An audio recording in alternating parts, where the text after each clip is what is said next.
कुछ टाइम पहले मैंने इस वीडियो में कुछ बातें कही थी और मुझे कुछ हद तक ऐसा होने का अंदाजा था कि लोगों को ये मांगा पसंद नहीं आएगी अगर पिछली मांगा यानी ओरिजिनल मांगा से कोई भी कैरेक्टर इस मांगा में शो नहीं करा जाता है तो।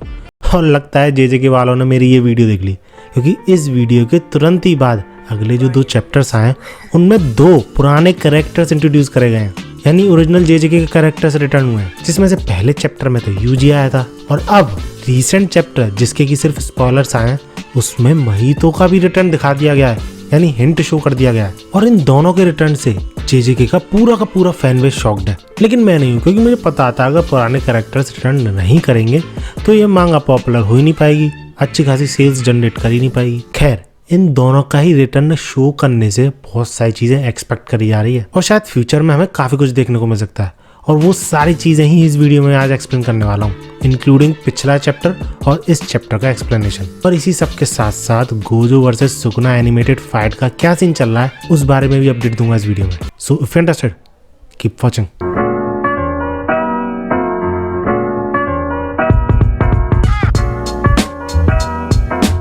नाउ पिछला चैप्टर अगर मैं तुम्हें शॉर्टकट में बताऊं तो वहां पर हमें मोटा मोटा मारू और उस कर्स यूजर की फाइट दिखाई जाती है, जो कि काफी ज्यादा इंटरेस्टिंग थी। और उसी फाइट के दौरान में काफी सारी चीजें रिवील भी होती हैं मारू के ट्विन के थ्रू। लेकिन उससे पहले हमें चैप्टर की स्टार्टिंग में दिखाया जाता है मारू, जो कि वैसे तो अनकॉन्शियस है लेकिन अपने पैरों पे खड़ा है और अपनी थर्ड आई खोल चुका है और some kind of telekinesis attack के थ्रू उस कर्स यूजर को डैमेज भी पहुंचा देता है और इस अटैक को अपने ऊपर लेके इस बुड्ढे की फट के चार कि ये क्या हुआ। लेकिन मारू सिर्फ दूर से ही अटैक नहीं करता, बंदा कॉम्बैक्ट एबिलिटीज में भी नेक्स्ट लेवल चला जाता है जबकि वो अनकॉन्शियस है। और मुझे पता नहीं ऐसा क्यों लग रहा है कि ये सब कुछ उसकी थर्ड आई की वजह से ही हो रहा है। हो सकता है थर्ड आई कुछ अलग ही एंटिटी हो जो कि इन एलियंस के अंदर रिसाइड करती हो, इनकी खुद की एक पर्सनैलिटी हो, खुद का एक नेचर हो, ऐसा ही कुछ होगा मेरे ख्याल से।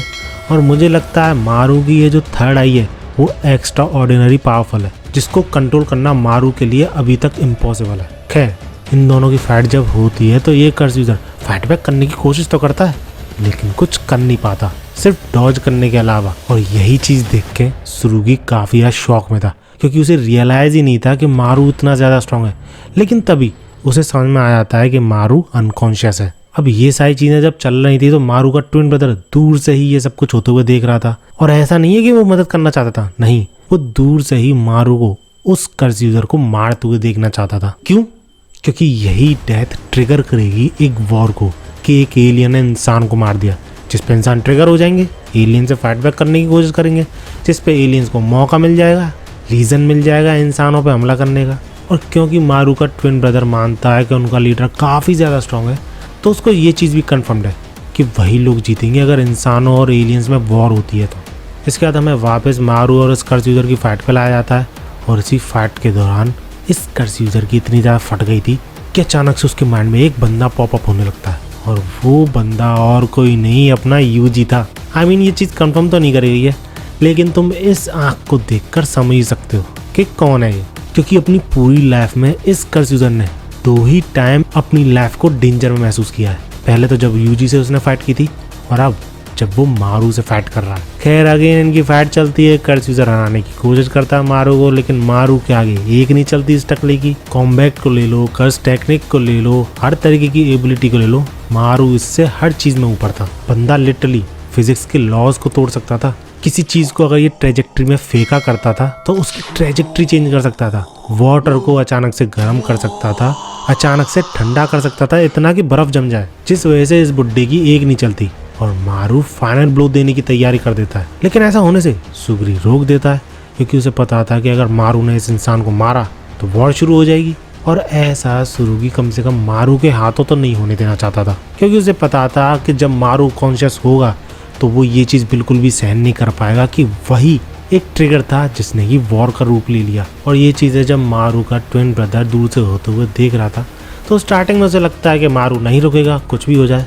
लेकिन जब मारू स्ट्रगल करता है मूव करने में, एक्शन लेने में, तब जाके ये ट्विन ब्रदर काफी शॉक होता है कि मारू एक इंसान के कहने पर रुक गया, वो भी तब जब वो अनकॉन्शियस है।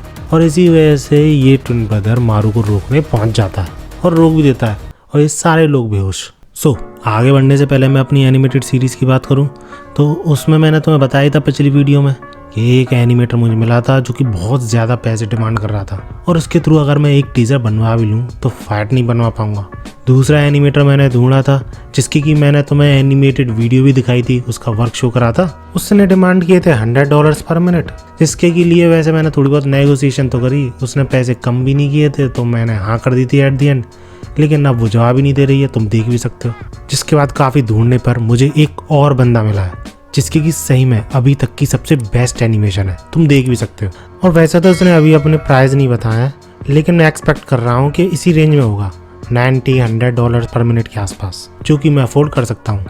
अभी फ़िलहाल मैं इसके डेमो बना के दूंगा जिससे कि इसे आइडिया लग जाएगा मुझे किस तरीके का टीज़र चाहिए, एंड आफ्टर डैट ये मुझे बताएगा कि पूरे टीज़र बनाने में कितने पैसे लगेंगे। एंड अगर सब कुछ सही चलता है तो दिवाली के साथ ही एनिमेशन पे वर्क करना शुरू कर दिया जाएगा। और वैसे तो मैंने स्क्रिप्ट भी बना ली थी पूरे के पूरे टीज़र की, और वो मैंने इस बंदे को भेज भी दी है जो कि इसे काफ़ी अच्छी लगी है, अच्छी तरीके से वर्क कर सकता है इस चीज़ पे।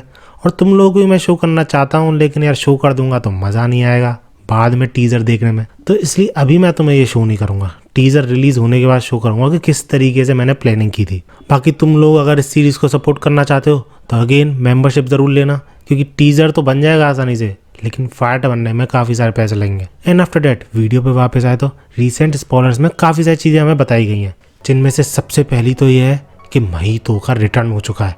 अब एग्जैक्टली तो रिटर्न नहीं हुआ है ऑब्वियसली, बट हाँ हिंट शो कर दी गई है, और मैं इस वीडियो में अभी तुम्हें आगे चल के बताऊंगा अभी कि कैसे रिटर्न हो सकता है। लेकिन इसके अलावा एक और बहुत बड़ी चीज़ रिवील करी गई है कि यूका को एक डेथ प्रोन कैंसर है, यानी उसे क्योर नहीं करा जा सकता और अगले 6-7 महीनों में वो मर जाएगी। आई मीन सीरियसली यार, 6-7 चैप्टर्स भी नहीं हुए और यहाँ पे गेगे ने मेन कैरेक्टर्स में से एक के ऊपर मौत की घंटी भी लटका दी। खैर इसके अलावा हमें यही पता चलता है कि मारू तो वापस ट्रीट होने गया है, लेकिन उसका भाई अब इन दोनों के साथ घूमेगा, यानी क्रॉस सुरुगी और यूका के साथ घूमेगा, ये जानने के लिए कि आखिर इन दोनों ने उसके भाई को इतना चेंज कैसे कर दिया। और वैसे तो क्रॉस को काफ़ी ज़्यादा गुस्सा आ रही थी सुरुगी पे कि उसने सारा का सारा प्लान चौपट कर दिया, जो ट्रिगर करने वाली थी चीज़ वॉर को वो होने से रोक दिया।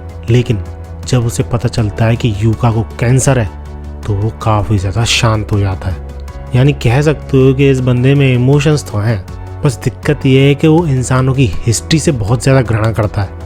आई मीन इंसानों को सब कुछ मिला है, नेचर ने सब कुछ दिया है, लेकिन स्टिल आज तक वो लड़ते हुए आए हैं, बस अपने फ़ायदे की सोचते हुए आए हैं। तो इसलिए क्रॉस का ये मानना है कि थोड़े टाइम के लिए भले ही वो एलियंस यहाँ पर रह लेंगे अर्थ पर अच्छे खासे फ्रेंडशिप के साथ, लेकिन धीरे धीरे करके उनके साथ रेसिज्म जैसा बिहेव करा जाएगा, उनको अलग तरीके से ट्रीट करा जाएगा, जिस वजह से उसका मानना है कि उन्हें सबसे पहले तो इंसानों को ख़त्म कर देना चाहिए।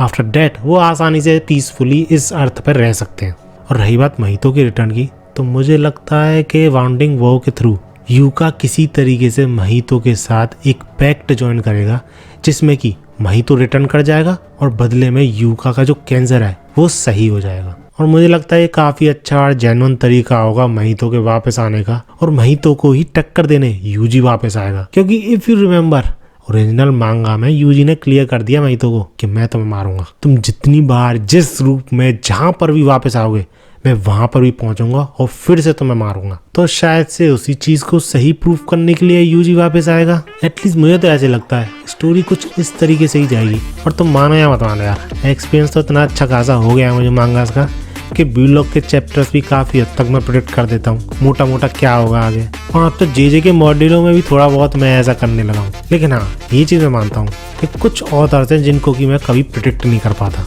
एक तो गेगे, आज तक मैं ढंग से प्रेडिक्ट ही नहीं कर पाया है कि ये बंदा अगली चीज़ क्या करेगा। और दूसरा मुराटा, कब सेटामा आएगा कब क्या करेगा कुछ पता नहीं चल पाता है। खैर मुझे तो ये चैप्टर काफ़ी तगड़ा लगा, 9.5 आउट ऑफ 10 दूंगा मैं तो। तुम क्या रेट करोगे इस चैप्टर को कमेंट से ज़रूर बताना। बाकी वीडियो अच्छी लगी तो लाइक जरूर करना, ऐसे ही वीडियोस के लिए मेरे चैनल को सब्सक्राइब कर लेना, मेरी एनिमेटेड सीरीज़ को सपोर्ट करने के लिए मेंबरशिप ले लेना। मिलते हैं अगली वीडियो में और भागो।